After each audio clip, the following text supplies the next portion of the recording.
Bon, la fonction tangente, maintenant, on trouve la règle. On va trouver la règle à partir d'un graphique, à partir d'une esquisse. J'ai vérifié, c'est une, c'est féminin. Esquisse, c'est féminin.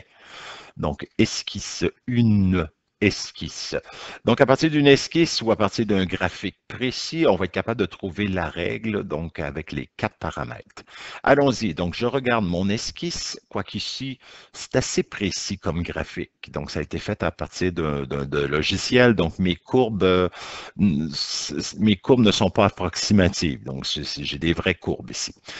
Donc, j'analyse tout ça, ben, je regarde qu'est-ce que j'ai. J'ai des droites pointillées, donc des asymptotes. Ici, j'ai pas de courbe qui monte, qui descend, qui monte, qui descend. Donc, c'est pas un sin, c'est pas un cos. Donc, je vois un genre de courbette de courbe qui longe deux asymptotes. Donc, je me dis, hey, ça, c'est une tangente.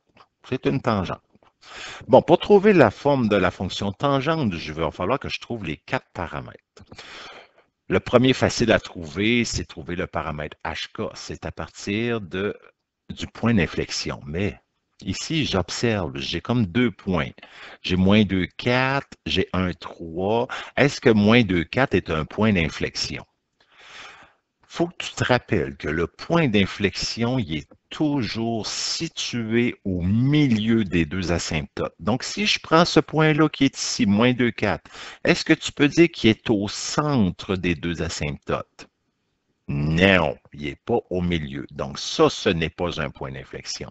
Je vais voir l'autre ici. OK, est-ce que ce point-là est situé au centre des deux asymptotes? Oui. Donc, si oui, c'est le point d'inflexion. Donc, ça ici, ça va être tes deux paramètres. HK, donc le H vaut 1 et le K vaut 3. J'ai déjà la moitié de la règle de trouver. Entre deux asymptotes, la longueur, la largeur de tout ça, c'est ce qu'on appelle la période. Donc ici, chaque carreau vaut 1, donc 1, 2, 3, 4, ça veut dire que ma période est de 4. Donc avec ma période, je vais être capable de trouver le paramètre B. La formule période égale pi sur B en valeur absolue. Donc 4 égale pi sur B. Là, je le mets sur 1 ici. Je ne l'ai pas fait à l'écran, mais je mets sur 1 ici, 1 fois pi divisé par 4. Donc le B vaut pi sur 4. Là, j'ai le B, j'ai le H, j'ai le K, j'ai le 3 quarts de la règle trouvée.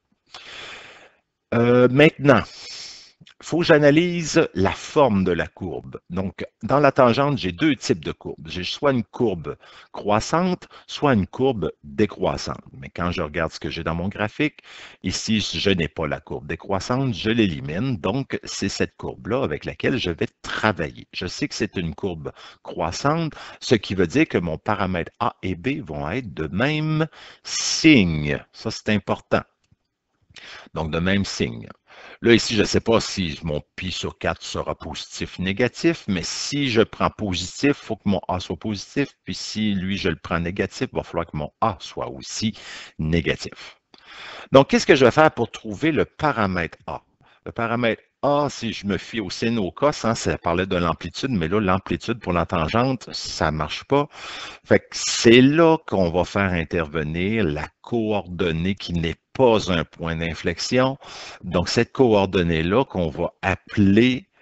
euh, qu'on va appeler un point indice. Mais avant, déjà, comme je connais mes 3 paramètres BHK, je l'ai placé dans la règle et c'est là donc que je vais chercher mon point indice qui va me permettre de remplacer le X par moins 2 et le Y par 4 et il va me rester à trouver le A. Ça, on l'a vu dans les autres fonctions, souvent, dans la fonction racine carrée, dans la fonction log.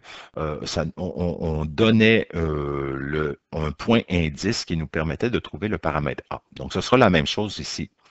Donc, à la place de Y, je place le 4. À la place de X, je place moins 2. Là, je vais simplifier tout ça. Donc, je regarde ce qu'il y a dans ma parenthèse. Moins 2, moins 1, ça fait moins 3. Le moins 3 va multiplier pi sur 4. Donc, je continue ici. Donc, ça va me faire moins 3 pi sur 4, hein, parce que ça ici multiplié ensemble, ça fait moins 3 pi sur 4. Donc, 4 égale A tan moins 3 pi sur 4 plus 3. Donc là, je vais isoler le A. Donc, je fais moins 3 d'un bord, moins 3 de l'autre. Donc, ça me donne 1 à gauche. Ici, j'ai plus mon plus 3. C'était le but.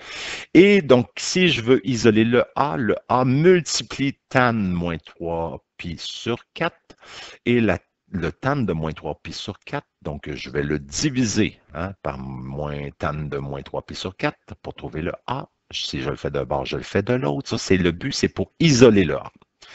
Et maintenant, qu'est-ce qu'il me reste à faire? Ben, c'est de calculer ça. Donc, calculer ça avec la calculatrice. Ben, vous faites 1 divisé par tan, parenthèse, moins 3 pi divisé par 4, ferme la parenthèse, et vous allez voir que votre A vous donne 1. Donc, le A vaut 1, le B vaut pi sur 4, le H vaut 1, le K vaut 3. Donc, on a ce qu'il faut pour trouver la règle, sauf que, vu que c'est croissant, soit que mon A et mon B seront de même signe, ou soit ils seront de même signe. Donc, soit que les deux sont positifs ou soit que les deux sont négatifs. Donc, devant la tangente ici. Bon, ici, j'ai mis le 1. C'est juste pour te montrer que le paramètre A qu'on aurait trouvé ici, si tu avais trouvé un 3, ben, tu aurais mis 3 devant. On s'entend là-dessus. Donc, je te l'ai mis, mais il n'est pas obligatoire. Puis sinon, ben, comme c'est une courbe croissante, ben, ton A et B doivent être de même signe, donc soit 2 positifs ou soit 2 négatifs. Donc, je crois que ça se termine comme ça. Et voilà, fin du diaporama. Donc, je t'invite à faire de beaux exercices à ce sujet. Au revoir.